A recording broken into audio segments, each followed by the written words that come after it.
Hey everyone, my name is Mason Phillips and I'm a senior nursing student here at UVA Wise. Our program here at UVA Wise will help prepare you for your career as a professional nurse.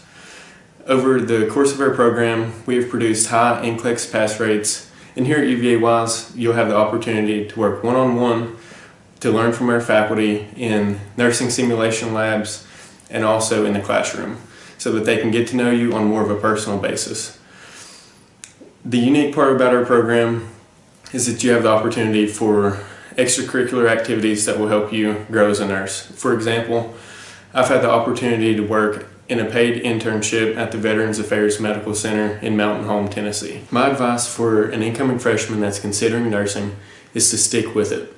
Nursing is a challenging major, but it is preparing you for a challenging yet highly rewarding career. Something that has helped me to stay organized is to keep a whiteboard in my room that has my schedule and any assignments on it. That way I see it each time that I go in. Welcome to UVA Wise. We're so happy to have you.